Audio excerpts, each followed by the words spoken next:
15장 21절에서 28절까지의 말씀입니다. 우리 신약 성경 마태복음 15장 21절에서 28절까지의 말씀입니다. 신약 26쪽의 말씀이네요. 마태복음 15장 21절에서 28절까지의 말씀입니다.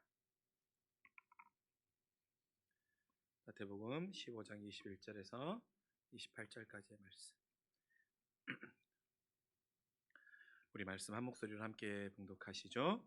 예수께서 거기서 나가사 두로와 시돈 지방으로 들어가시니 가난 여자 하나가 그 지경에서 나와서 소리질러 이르되 주 다윗의 자손이여 나를 불쌍히 여기소서 내 딸이 흉악하게 귀신에 들렸나이다 하되 예수는 한 말씀도 대답하지 아니하시니 제자들이 와서 청하여 말하되 그 여자가 우리 뒤에서 소리를 지르오니 그를 보내소서.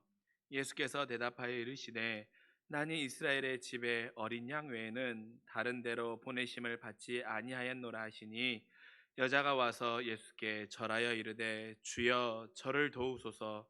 대답하여 이르시되 자녀의 떡을 취하여 개들에게 던짐이 마땅하지 아니하니라. 여자가 이르되 주여 올소이다마는 개들도 제 주인의 상에서 떨어지는 부스러기를 먹나이다 하니 이에 예수께서 대답하여 이르시되 여자여 내 믿음이 크도다 내 소원대로 되리라 하시니 그때로부터 그의 딸이 나으니라. 아멘. 네, 여러분 5월 첫 번째 주일이고 가정의 달입니다. 5월 가정의 달은 특별히 이번 3부 예배 기간 동안 3주에 걸쳐서 하나님께서 우리 인생에 어떻게 보면 주신 최고의 선물인 가정에 대해서 함께 말씀을 나누려고 해요. 그래서 오늘 첫 번째 주는 내가 자녀였던 가정에 대해서 오늘은 말씀을 나누려고 합니다. 내가 자녀였던 가정에 대해서 여러분과 말씀을 나누려고 하고요. 다음 주에는 내가 부모인 가정에 대해서 여러분과 말씀을 나누려고 해요. 그리고 마지막 주는 나와 또 다른 내가 만나서 이루었던 가정에 대해 말씀을 나누려고 합니다. 그러겠죠? 첫 번째 내가 자녀였을 때 나의 부모와의 관계의 가정에 대한 말씀, 두 번째 내가 부모로서 자녀와의 관계에 대한 내 가정의 말씀, 마지막은 나와 다른 내가 만나서 부부가 되어서 이루는 그 부부에 대한 가정의 말씀을 가지고 이번 가정의 달에는 3주에 나눠 보려고 합니다. 그래서 여러분 이 말씀이 가정의 달 말씀을 전하면 저도 가끔 그런 실수를 범해요. 이런 말씀을 들으면 그래 상대방을 자꾸 이 말씀으로 먼저 재단하게 돼요. 그래서 그렇지 내 남편은 이런 게 부족하지, 내 아내는 이런 것들이 더 채워져야 돼라고 하는 우리 그쪽으로 생각이 미치는 것이 아니라 이것을 통해서 나를 점검해보고 또 나를 다시 한번 돌아보고 내 안에 새로운 것들이 새롭게 정립돼 가는, 하나님의 함께 하심으로 정립돼 가는 그런 시간으로 우리 3주간의 말씀의 여행을 한번 떠나보고자 합니다. 여러분 뮤지컬 공연 중에요. 뮤지컬 중에 나빌레라라고 하는 뮤지컬이 있어요. 나빌레라. 최근에 드라마로도 방영됐었던, 최근에 드라마로 방영됐었고, 근데 이 드라마와 뮤지컬의 원작은 뭐냐면 웹소설이에요. 웹소설에 나빌레라라고 하는 웹소설이 있는데 가슴이 참 따뜻한 소재를 다루고 있는 뮤지컬입니다. 작년에 뮤지컬이 한번 초연했었는데요. 너무 반응이 좋아서 올해 가정의 달에도 또 그 뮤지컬을 한다고 합니다. 그래서 작년에 그 뮤지컬을 유튜브로만 봤었는데 한번 이번에는 자녀들과 가서 한번 보려고 해요. 어떤 내용이냐면 70대가 되신 심덕출이라는 할아버지가 한 분이 계세요. 70 먹은 남자 심덕출이라는 할아버지가 계시는데 그분은 어린 시절의 가난한 형편 때문에 자신이 우연히 보았던 한 기사로 보았던 발레리나의 매료가 돼요. 그런데 너무나도 어려운 가정 형편 때문에 발레리나의 꿈을 포기합니다. 그리고 이렇게 저렇게 가정을 꾸리고 살아가다가 은퇴하고 이제 70이 되어서 발레를 하려고 도전을 하는 거예요. 70세 남자분이 발레리나로 도전하는 내용을 담은 이야기가 이 나빌레라라고 하는 내용입니다. 여러분 어떻습니까? 70 먹은 남자분이 우리 박준희 집사님, 박성률 장로님이 이제 그 연세에 갑자기 나 이제 발레를 할 거야 라고 하는 거예요.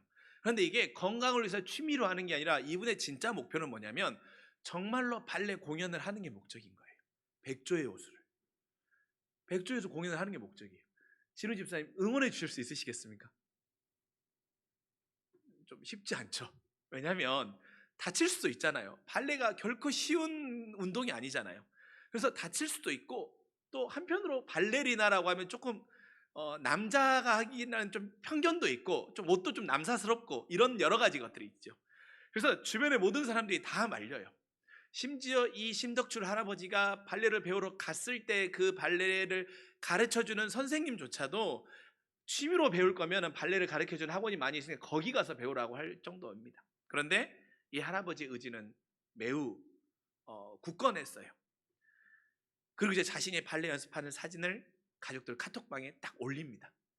가족들이 난리가 난 거죠. 그래서 그날 큰아들이 가족회의를 집합합니다. 오늘 7시에 가족회의 집합 다 모입니다. 그래서 이제 모든 가족들, 심지어 아내도 다 말리는 거예요. 무슨 발레냐, 왜 아버지는 아버지만 생각하냐. 자녀들이 막 그러는 거예요. 내가 얼마나 민망하겠냐, 왜 아버지만 생각하냐고 막 이제 그렇게 하다가 이제 한번 소동이 접어지고 나서 이제 그런 이야기를 들으니까 아버지가 그래 자식들이 싫어하는데 하지 말아야지라고 이제 마음을 먹고 자녀들한테 이제 그런 표현을 합니다. 그리고 나서 이제 발레를 그만두려고 하다가 며칠이 지나서 이제 마지막으로 그 발레 할 때 입는 옷 있잖아요. 그 옷을 한번 딱 이제 발레복을 딱 입습니다. 근데 하필 그때 그 큰 아들이 집에 딱 오는 거예요. 그래가지고 아버지가 발레복을 입고 있는 옷을 딱 보는 거예요. 그러니까 어떻게 했습니까? 아들 입장에서는 오해하는 거죠. 우리한테는 발레 그만둔다고 하고서 아버지가 여전히 우리를 속였구나라고 생각하면서 아버지한테 온갖 말을 쏟아붓는 겁니다. 근데 그 말 중에 이런 말이 있는 거예요. 아버지를 타박하면서 막 이런저런 말을 합니다. 왜 아버지는 우리를 부끄럽게 만드냐고. 우리가 어린 시절에 얼마나 힘들게 아버지의 변변치 못한 직업 때문에 이렇게 살아왔는데, 그래서 내가 아버지한테 말할 수 없는 어려움을 겪었었고, 내가 초등학교 때부터 돈을 걱정하며 살아야 했던 나의 인생이 어려움의 무거움의 무게의 짐을 지고 있고, 지금도 나는 가족의 모든 무게의 짐을 지고 있는데 아버지마저 왜 나에게 이렇게 짐을 지우게 하냐라고 하면서 아버지가 온갖 말을 쏟아붓는 거예요. 그 말을 듣는 이제 아버지는 아무 말도 못 하시는 거죠.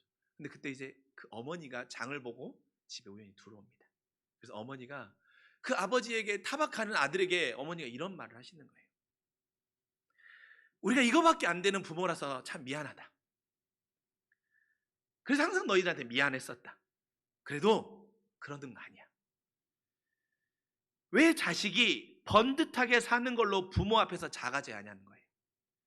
왜 자식이 번듯하게 사는 자식이 그렇다는 이유만으로 부모가 너희 앞에서 작아져야 할 이유가 뭐냐라는 거예요. 왜 너 잘 자라게 해준 걸로 아버지가 네 앞에서 눈치를 봐야 하면서 어머니가 울분을 토하면서 자식에게 말을 합니다. 그리고 나서 이제 그 심덕출 할아버지가 또 파킨슨 병에 걸리게 돼요.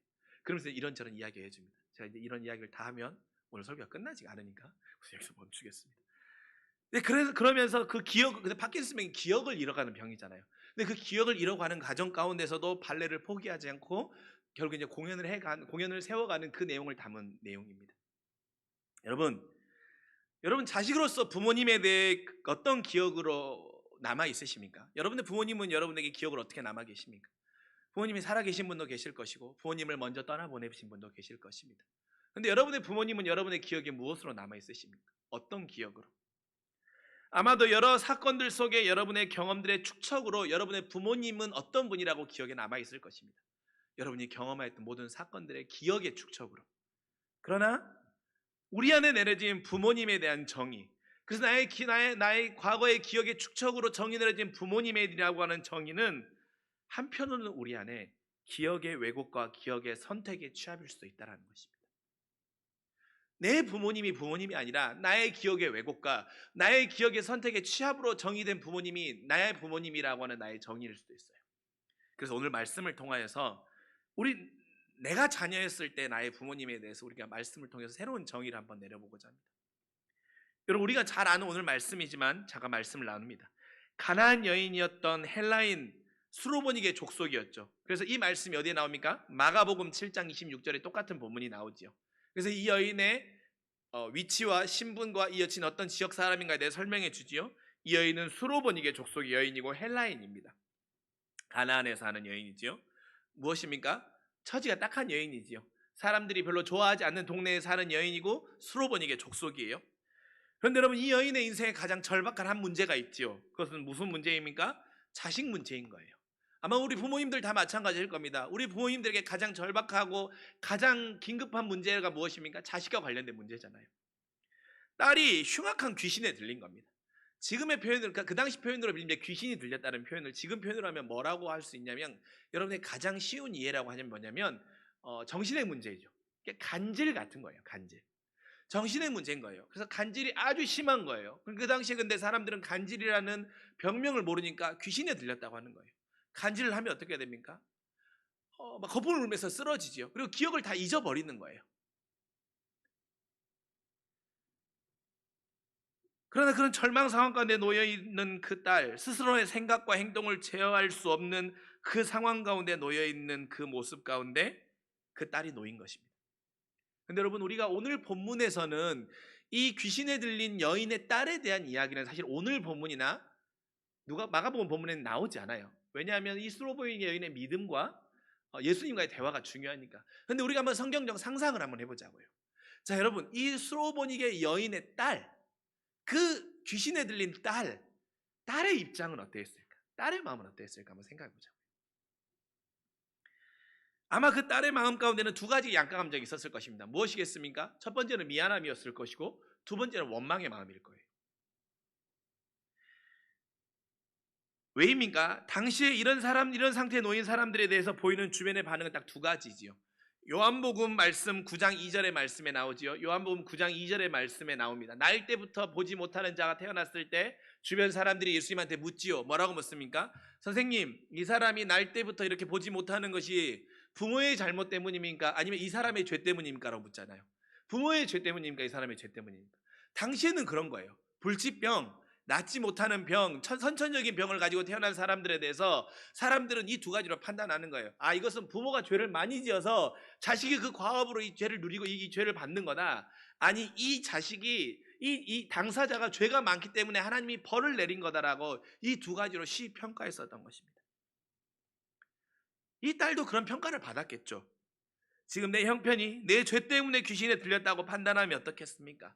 나의 죄 때문이라고 하면 귀신 들인 딸로 취급받는 그 부모의 모습을 볼 때마다 너무나도 미안했을 거예요.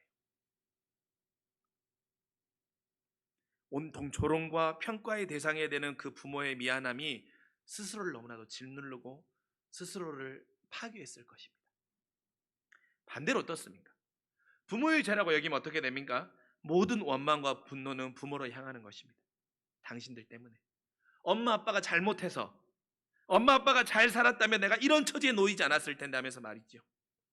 그러면서 부모의 존재와 살아왔던 모든 삶을 부정해버리는 결과로 부모를 평가하고 정의 내려버립니다. 이는 지금의 말로 하면 뭐겠습니까? 내가 좋은 부모, 내가 금수저인 부모 밑에서만 태어났으면 내가 지금 이 모양 이 꼴로 안 살 텐데. 뭐 다르지 않죠. 근데 여러분 어떻습니까? 반응은 다르지만 부모의 죄인가 나의 죄인가 이 반응은 다르지만 이 두 가지 다 무엇이 결과는 어떻습니까? 파괴하는 쪽으로 흐른다는 거예요. 첫째는 나를 파괴하고 둘째는 나의 부모에 대해서 부정하며 부모를 파괴하는 거예요. 근데 여러분 대부분은요 이런 상황에 놓이면 어디가 더 익숙합니까? 전자보다는 저도 그렇지만 후자가 더 익숙해요. 우리 모두 후자가 더 익숙해요. 그래서 그 모든 부모의 행동이 왜곡되어 해석되어 버리는 것이지요. 아마도 이 수로버니게 여인의 딸 안에도 그런 마음이 있었을 것 같아요. 어머니의 간절함으로 주님께 불쌍히 여겨달라고 애원하는 모습도 너무나도 창피한 거예요. 왜 어머니는 생전 알지도 못하는 저 사람에게, 랍비라고 불리는 저 예수라는 사람에게 왜 무릎 꿇고 다윗의 자손이여 불쌍히 여겨달라고 말하는 거지? 아니 그런데 저 주님이라고 하는 사람, 예수라고 하는 사람은 우리 어머니가 저렇게 뒤에서 저렇게 목이 터져라 외치고 있는데 눈길 한 번도 주지 않냐고 쳐다보지도 않아서, 심지어 주변에는 제자들이 그 상황이 너무나도 민망해서 이 여인에 대해서 주님 어떻게 해보십시오라고 말하는 이 상황을 보고 있는 딸의 마음은 어떻겠습니까? 자존심 상하지요. 화나지요. 그래서 주님이 또 심지어 이렇게까지 말하는 거예요. 야, 나는 나의 족속, 나의 사람들을 위해서 온 것이지 너희 같은 이방인 개와 같은 것들한테 나눠줄 게 없어. 난 너네를 위해서 온 게 아니야 라고 말하는 거예요. 무엇입니까? 나의 부모와 나의 존재가 되는 나의 부모와 내가 개로 취급받는 거예요. 이 모든 상황이 미안할 수 있지만 이것도 싫은 거예요. 나 때문에 이러는 것도 싫은 거예요. 아마 여러분 그런 경험이 있을 수도 있을 겁니다. 무엇입니까? 어린 시절에 부모가 부유할 수도 있지만 부모가 어려운 형편 가운데 삶이 어떻습니까? 어려운 형편 가운데 부모님이 힘드시고 고단한 일을 하시잖아요. 근데 그 힘들고 고단한 일을 하면 어떻습니까? 그 가게를 하거나 하면 그 일을 하는 그 지역에 잘 안 가려고 해. 왜? 안 보고 싶으니까. 보면 미안하게 하지만 또 어떻습니까? 보면 그게 또 화나는 거예요. 오늘 이 딸도 아마 그 마음이었을 거예요. 왜 저런 취급을 받지? 하면서 말입니다.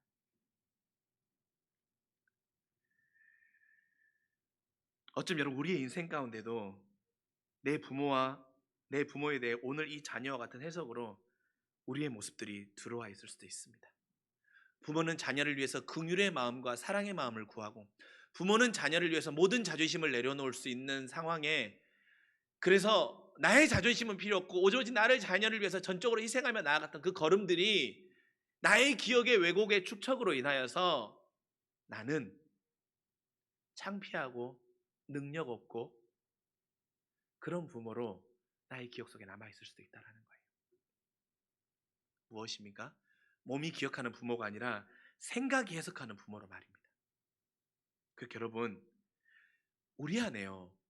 내가 자녀였을 때 부모와의 회복의 첫 과정 중에 가장 중요한 첫 번째 걸음 중에 하나는 뭐냐면 생각이 해석하는 그 부모가 아닌 몸이 기억하는 부모를 여러분 찾아 끄집어내야 됩니다. 생각은요 왜곡될 수밖에 없어요. 그런데 몸은 결코 왜곡되지 않습니다. 그래서 여러분 생각이 정의 내린 내 부모에 대한 생각의 정의를 우선 내려놓고 내가 받았던 몸이 기억하는 나의 부모를 끄집어내는 과정이 필요해요. 오늘 말씀도 그것입니다. 이어가 보죠.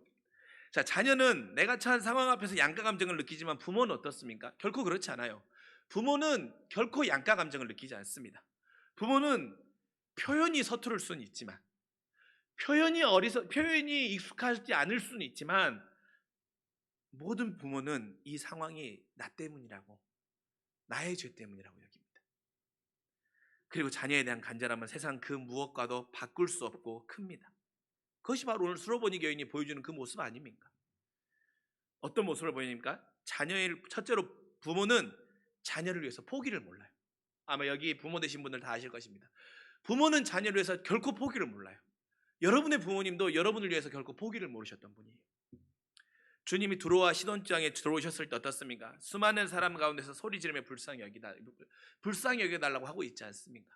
제자들이 민망해할 정도로 그런 거예요. 그러니까 어떻겠습니까? 그냥 주님 불쌍히 여겨서 한 게 아닐 거예요. 모든 사람들이 그 여인의 울부짖음과 그 여인의 정말 간절함의 외침의 소리가 너무나도 애타는 소리였음을 알기 때문에 제자들도 그 모습이 너무나도 민망하니까 주님 보고 좀 이 상황 좀 어떻게 해결해 보라고 할 정도였을 거예요. 그 마음이 얼마나 대단했겠습니까? 왜? 내가 개라고 취급받아도 상관없을 정도로 왜? 내 자녀의 지금의 상황이 너무나도 고통스럽기에 자녀는 때로는 나를 파괴함으로 포기하고 싶을지 모르지만 어머니는 포기하고 싶지 않은 그 마음의 절박함이 담겨 있었기 때문에 심지어 나를 내가 괴라고 취급받는다고 할지라도 심지어 주님이 나를 외면하고 모른 척한다고 할지라도 포기하지 않냐고 계속해서 나를 불쌍히 여겨달라고 그 여인을 외쳤던 것입니다. 내 자녀가 회복될 수만 있다고 하면 그 마음 때문에. 여러분 깊이와 농도는 다르지만 여러분이 자녀였을 때 여러분의 부모는 여러분을 위해 결코 포기를 모르셨습니다. 어떤 분들은 그럴 거예요. 우리 부모님이 젊은 시절에 사기만 안 당했어도. 여러분 부모님이 왜 사기 당하는 그 선택을 하셨겠습니까? 본인이 잘 먹고 잘 살려고? 아니에요. 하나라도 내 자녀에게 더 좋은 거 입혀주고 더 잘 먹여주고 싶어서 그러는 거예요. 우리 장로님 중에 한 분이 그러시더라고요. 본인이 초등학교 어릴 때는 소고기를 먹는 날이 딱 1년에 한 번이었대요. 그게 언제냐면 그 문중이 제사를 지내는 날 소를 한 마리 잡으신대요. 그러면 문중이 제사는 날 소를 한 마리 잡으면 그 문중의 그 마을에 사는 그 이제 그 가정 수만큼 소고기를 잘라서 이렇게 나눠준대요. 그럼 그때 그것도 구워서 먹는 것도 아니라 국 끓여서 먹으면 그때 딱 한 번 고기 먹는. 여러분은 그 시절 아니시죠? 네, 여러분은 그 시절 아니시죠? 근데 그때도 보면 어머니는 꼭 그러니까 우선 아버지하고 할아버지 고기 제일 많이 가잖아요. 그런데 어머니가 어떻게든 자기 거에 자녀들에게는 고기를 넣어주시려고 하는 그 모습이 아직도 기억에 생생하죠. 그래서 그 고기를 씹었던 그 기억이 몸에 아직도 남아있대요. 그래서 소고기국을 먹을 때 그게 가끔 기억이 나신대요. 그런 거예요. 부모는 자녀를 위해 포기하지 않기 위해서 선택한 거예요. 근데 때로는 그 선택이 잘못되는 경우들이 있었던 거죠. 부모는 자녀가 잘 되기 위해서 결국 포기를 모릅니다. 두 번째 무엇입니까? 부모는 자녀가 생각하지 못한 부분까지 헤아려요. 오늘 말씀을 보면 여러분, 수로보니 여인이 주님 앞에 나와서 21절에 뭐라고 고백합니까? 봅시다. 다윗의 자손이여, 뭐라고 하시죠 여러분? 다윗의 자손이여, 나를 불쌍히 여겨달라고 하는 거예요. 그 다음에 자녀 이야기를 하지만 뭐라고 말합니까? 나를 불쌍히 여기라는 거예요. 나를. 여기서 왜 이 여인이 나를 불쌍히 여기라고 달라고 합니까? 불쌍히 여김을 당해야 되는 사람이 누구입니까? 자기의 자녀예요. 그러나 나를 불쌍히 여겨달라고 하는 거예요. 왜? 혹시라도 그 표현이 저기 먼 곳에서 나를 보고 있는 내 자녀의 마음이 다치진 않을까 하는 배려의 마음이 이 짧은 표현 안에 담겨 있는 거예요. 여러분, 나를 불쌍히 여겨달라는 거예요. 내가 가진 조롱과 모욕을 당할 테니까, 나의 잘못 때문에 내 자녀가 지금 이런 고통을 당하고 있으니까 하나님 나를 불쌍히 여기셔서, 주님 나를 불쌍히 여기셔서 내 자녀를 낫게 해달라는 거예요. 부모는 그 부분까지 생각해요. 그러나 어떻습니까? 자녀는 그 부분을 알아차리지 못할 뿐이지 부모는 자녀에 대해 깊은 사랑의 마음으로 모든 일을 결정합니다. 여러분, 여러분이 자녀이며 여러분이 자라는 동안 여러분의 부모의 모든 결정 가운데는 여러분에 대한 깊은 헤아림이 담겨 있었던 거예요. 우리가 결국 그것을 모를 뿐이지, 우리가 그때는 어려서 이해하지 못했을 뿐이지, 여러분을 위한 모든 결정 가운데에는 깊고 깊은 헤아림이 담겨 있었던 것입니다. 물론 가끔은 그 사랑이 자녀에게 이해되거나 자녀에게 공감되지 않아서 맹목적이라 느껴져서 관계가 악화되는 경우가 있긴 합니다. 그러나 여러분, 그 출발의 근원은 무엇입니까? 사랑입니다. 또한 나를 불쌍히 여겨달라는 말로 내 자녀의 아픔과 문제는 나의 문제라는 깊은 공감과 동일시가 있음을 우리는 볼 수 있습니다. 그래서 여러분, 부모의 마음이 하나님의 마음을 가장 많이 닮은 거 아닙니까? 우리를 구원하기 위해 결코 포기를 모르시는 그 인내하시는 아버지의 마음, 내가 생각하지 못하는 세밀한 부분까지도 챙겨주시는 우리 주님의 넓은 사랑, 그리고 내 아픔을 누구보다도 깊이 공감하시며 아파하시는 주님의 마음이 바로 우리 부모님의 마음 아닙니까? 그래서 주님은 자녀를 위해 모든 것을 다 걸고 그 여인의 간절함을 보십니다. 그리고 내 믿음이 크도다라고 하시지요. 그러면서 내 소원 되리라고 말씀하십니다. 여러분, 우리 주님이요, 냉정하시거나 우리 주님이 귀찮아서 이 여인을 낫게 한 게, 이렇게 미루다 낫게 하신 게 아니라, 오늘 말씀에 사실은 이 말씀의 가장 중요한 주제 중에 하나 뭐냐면 이 여인의 믿음을 본 거예요. 주님을 향한 간절함의 믿음. 그래서 주님은 이 여인이 내 믿음이 크다고 말씀을 통하여서 이 글을 통해서 낫게 되는 거죠. 그럴 때 그 딸의 마음은 어떨까요, 여러분? 그 딸의 마음은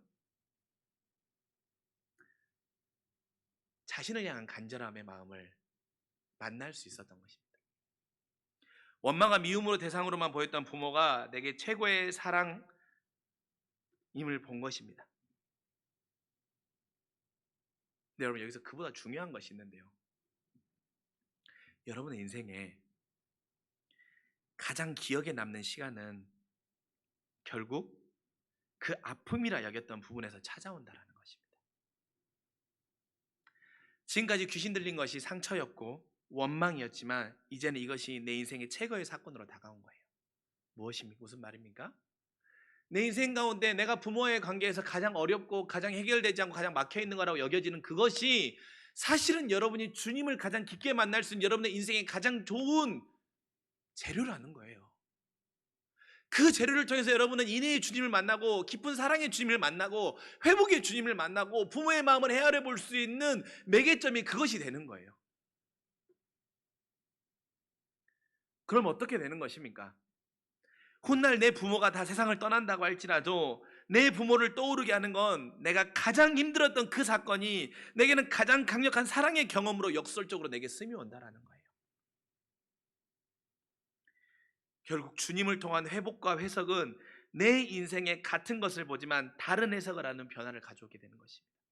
사랑하는 성도 여러분, 오늘 이 여인과 이 딸이 주님을 만남으로 인해 어떻게 됩니까? 인생에 가장 어려웠고 가장 힘들었고 가장 분노를 끌어오르게 했던 그 문제가 주님을 만남으로 해서 가장 극적인 사랑의 매개체가 되었던 것처럼, 여러분도 주님을 만나셨기에 여러분의 인생 가운데 여러분의 부모와 가지고 있는 가장 극적인 사건, 여러분의 기억 속에서 가장 잊혀지고 지워지지 않는 그 사건이 주님을 가장 깊이 만날 수 있는 사건이 됨을, 가장 좋은 재료임을 여러분 인정하시고 받아들이실 수 있는 귀한 여러분의 믿음의 결단과 도전이 있기를 간절히 소망합니다. 그렇게 되면 여러분, 생각으로 남았던 기억은 바꿀 수 있어요. 몸으로 남았던 기억은, 그래서 몸으로 남았던 기억이 온전히 올라올 수 있게 되는 것입니다. 여러분, 설교를 시작하며 도입했던 그 나빌레라 뮤지컬의 이야기로 오늘 설교를 마무리하려고 합니다. 결국 그 심덕출 어르신이 파킨스병이 심해져서 발레리나로 설 수 없는 지경까지 이르러요. 왜냐하면 동작을 다 머릿속에서 잊어버린 거예요. 그래서 포기하려고 합니다. 그런데 그 발레를 가르쳤던 그 선생님, 그 젊은 선생님이 그 어르신에게 이렇게 말을 하는 거예요. 기억은 사라지지만 몸이 기억하는 것은 결코 사라지지 않는다. 그래서 할아버지가 매일매일 연습하셨던 그 몸이 기억하는 발레는 사라지지 않기 때문에 할아버지, 저랑 같이 쓰면 할 수 있다고 해요. 그런데 정말로 심지어 그 선생님의 이름조차도 기억하지 못하는 그 심덕줄 어르신이 몸이 기억하는 발레로 발레를 합니다. 그리고 그 발레를 공연을 보는 모든 자녀들은 내가 아버지와에게 가지고 있었던 과거의 기억의 왜곡에 대해 새로운 이름을 붙이기 시작하는 거예요. 무능력했던 아버지가 아니라 누구보다 열심히 살았던 아버지로, 무뚝뚝했던 아버지가 아니라 사랑이 표현하는 거에서 어색했던 아버지로. 그리고 뮤지컬은 막을 내립니다. 사랑하는 성도 여러분, 여러분의 인생에도 아마도 스로버니게 여인의 딸처럼 가장 지우고 싶고 가장 원망스러웠던 부모의 경험과 기억들과 그 기억의 축적들이 여러분의 인생과 여러분의 삶 가운데 있을 수 있습니다. 누군가에는 너무나도 엄격했던 부모의 그 모습이, 누군가는 너무나도 무능력했던 그 부모의 모습이, 누군가에게는 너무나도 무관심했던 그 부모의 모습들이 여러분에게 기억으로 남아있을 것입니다. 하지만 여러분, 저와 여러분이 오늘 이 주님을 강력하게 만날 수 있던 사건은 어쩌면 그것들이 가장 큰 이유일지 모릅니다. 그래서 여러분, 지금까지는 그것을 여러분이 상처라고 이름 붙였을지 모르지만 이제는 그것이 신비이며 선물이며 재료라고 이름 지을 수 있는 우리 모두가 됩시다. 주님은 여러분의 그 사건과 여러분의 부모에 대한 그 왜곡의 기억들을 새로운 이름을 붙여주길 원하세요. 새로운 이름이 붙여지면 우린 이렇게 고백할 수 있습니다. 지금까지 내가 부모를 부끄러워했을 뿐이지 세상에 결코 부끄러운 부모는 없다고 말입니다. 여러분, 우리가 부모를 부끄럽게 해석했을 뿐이지 이 세상에 결코 부끄러운 부모는 없습니다. 나를 이 세상에 낳아준 것 그거 하나만으로도 이 세상에 결코 부끄러운 부모는 없습니다. 그렇게 여러분 새로운 이름을 한번 붙여보시죠. 그리고 여러분의 인생에 지우고 싶다고 했었던 그 기억이 내가 주님을 만날 수 있었던 가장 강력한 재료라고 여러분 결단해 보시죠. 그 순간 여러분의 인생은 오늘 스로보닉의 여인이 딸처럼 결코 나을 수 없을 것이라 여겼던 그것이 주님이 내 믿음이 크다고 말씀하시며 내 믿음대로 될지어다라고 말씀하시는 그 회복과 그 새로운 이름 붙임으로 인해서 기억의 축적이 사라지고 몸이 기억하고 있는 그 어린 시절과 자라며 받던 따스한 사랑으로 여러분의 새로운 만남의 통로를 열어줄 것입니다. 그 놀라운 은혜와 회복이 이번 가정의 달 여러분과 여러분의 부모님 사이에, 혹 여러분의 부모님이 세상을 떠나셨다고 한다면 여러분의 기억에서 다시 불러내셔서 회복의 시간을 가지시고, 혹 여러분의 부모님이 지금 살아계신다면 여러분의 부모님과의 관계 안에 새로운 이름을 붙일 수 있는 믿음의 새로움의 첫 여정의 걸음이 이번 달에 되실 수 있기를 주님의 이름으로 간절히 축원합니다. 기도하겠습니다. 하나님, 내가 부끄러워하는 부모는 내가 해석으로 부끄러워했을 뿐이지 세상에 결코 부끄러운 부모는 아무도 없습니다. 그러나 나의 인생 가운데 가지고 있었던 선택적 기억과 왜곡의 축척으로 인하여서 오늘 수로보니게 여인의 딸처럼 나의 부모에 대해서 미움과 원망과 분노로 평가하였던 나의 모습과 나의 생각과 나의 판단들이 주님을 만나 나의 삶 가운데 회복되는 가장 강력한 재료로 그것들이 쓰여질 수 있는 이 시작점이 되기를 원합니다. 그래서 아버지 하나님, 새로운 이름을 붙임으로 인하여서 가장 원망스러웠고 너무나도 엄격하고 그래야 무서워 피하고 싶었고 숨었었고 너무나도 무능력하다고 여겨서 나는 내 부모처럼 살지 말아야지라고 이를 깨물었던 나의 모습과 너무나도 무관심해서 사랑을 갈구하였던 그 어린 시절의 내 모습이 내가 새롭게 이름을 붙임으로 인해서 회복과 다시 사랑의 관계로 만나는 그 시작점이 되게 하여 주시옵소서. 감사드리며 사랑이 많으신 우리 구주 예수 그리스도 이름으로 간절히 기도합니다. 아멘. 찬송 579장 부르시면서 준비한 예물 봉헌하겠습니다.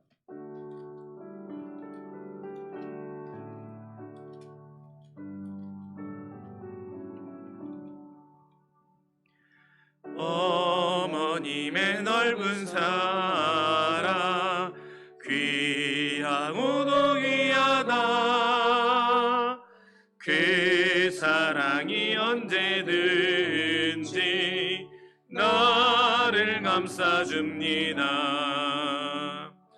내가 울 때 어머니는 주께 기도드리고 내가 기뻐 웃을 때에 찬송 부르십니다. 3절입니다. 홀로 누워 괴로울 때 헤매다가 지칠 때 부르시던 찬송 소리 귀에 살아옵니다. 반석에서 샘물 나고 황무지에 꽃피니 예수님과 동행하며 두려울 것 없어라. 4절입니다. 온유하고 겸손하며 올바르고 굳세게 어머니의 뜻 받들어 보람있게 살리라. 풍파많은 세상에서 선한 싸움 싸우다 생명신에 흐르는 몸 길이 함께 살리라. 사랑이 많으신 아버지 하나님, 부모님을 통하여서 내가 받은 가장 큰 믿음의 내 인생에 받은 가장 큰 선물은 믿음의 유업이었고 우리 예수님이었고 십자가의 사랑이었습니다. 하나님, 내가 그것을 받은 것만으로도 내 부모에게 세상 그 무엇과도 바꿀 수 없는 귀한 사랑을 받았음에도 불구하고 내 안에 여전히 더 채워주지 못하였다 원망하였던 내 모습이 있다면 하나님, 회개하며 회복하는 우리의 마음들이 되게 하여 주시옵소서. 하나님, 하늘의 아버지 되시고 하늘의 부모님 되신 우리 주님께서 우리에게 필요한 것을 허락하십니다. 주신 것에 감사할 수 있는 마음이 갖게 하여 주시고 하나님이 하늘에서 우리에게 주셨사오니 구별하여 드리는 믿음의 결단도 우리의 삶 가운데 있게 하여 주시옵소서. 감사드리며 우리 구주 예수 그리스도 이름으로 간절히 기도합니다. 아멘.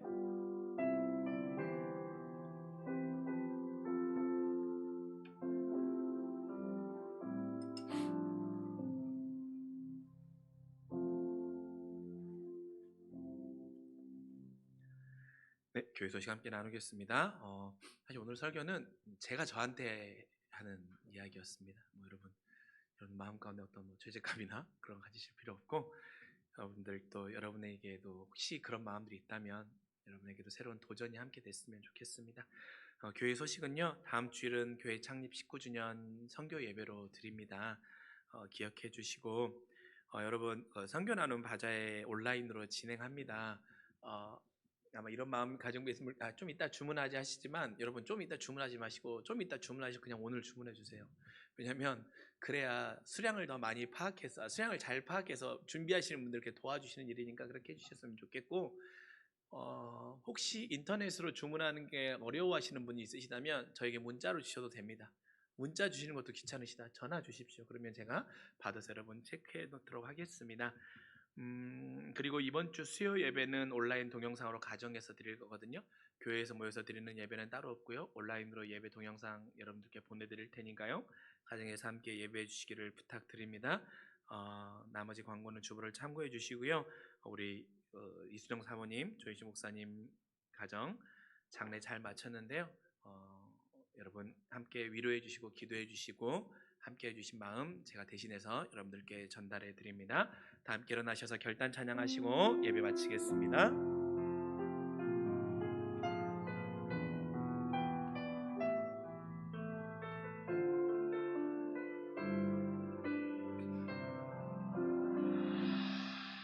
내게 임하신 주의 성령, 날 새롭게 하사 다스리시네.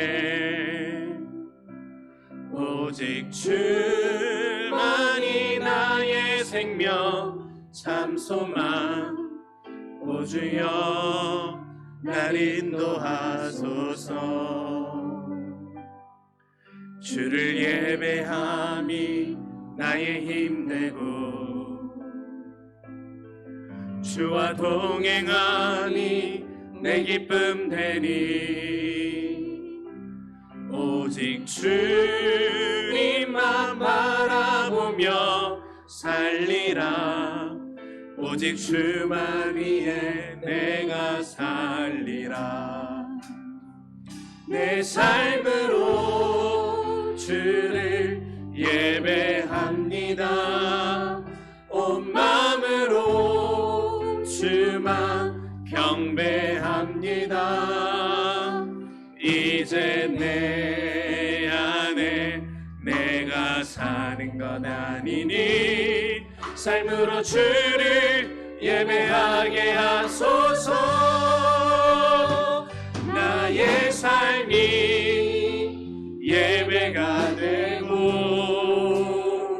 예배가 곧 내 삶이 되는 우리 주님이 원하시는 예배가 내 안에 이루어지게 하소서.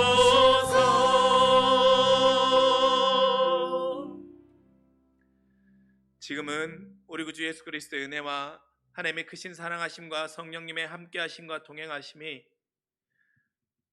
수르보니게 여인과 그 여인의 딸이 그 인생에 가장 아프고 지우고 싶었던 그 상처가 우리 주님의 사랑을 강력하게 만날 수 있었던 그 재료가 되어서 그 재료가 회복의 통로가 되었던 것처럼 우리 인생 가운데에도 내가 자녀일 때 만났던 나의 부모에게 가지고 있었던 수많은 잘못된 이름 붙인 것들이 주님의 성령의 능력과 주님의 사랑의 회복하심으로 인하여서 새롭게 이름 붙임으로 인하여서 나의 부모와의 관계가 온전히 회복되기를 소망하며 결단하는 기억된 우리 주님의 자녀들 머리 위에 하나님의 크신 은혜가 지금부터 영원토록 함께하시기를 간절히 축원하옵나이다. 아멘.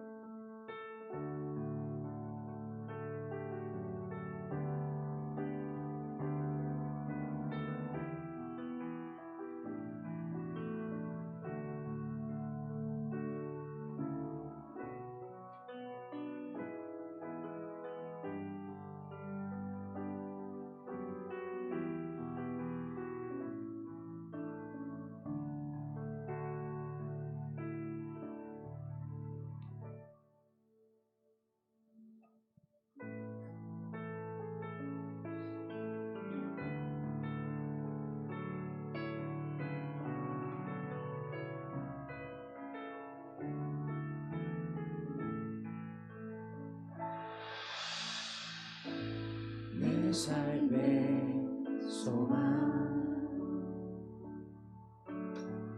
내가 바라는 안무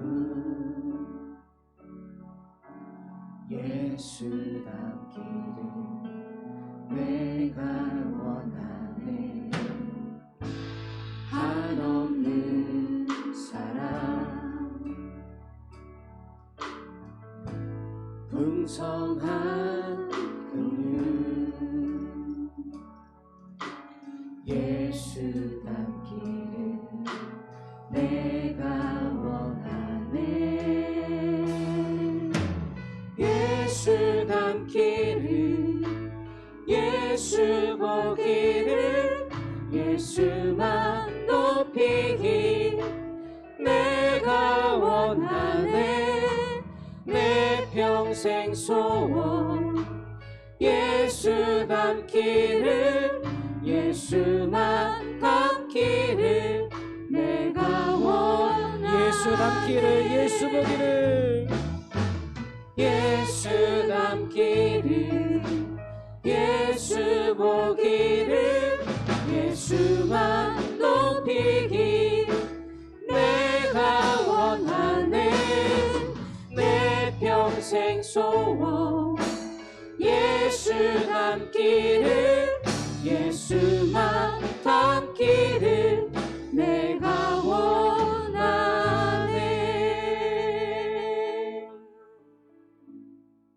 아멘 감사합니다. 고맙습니다.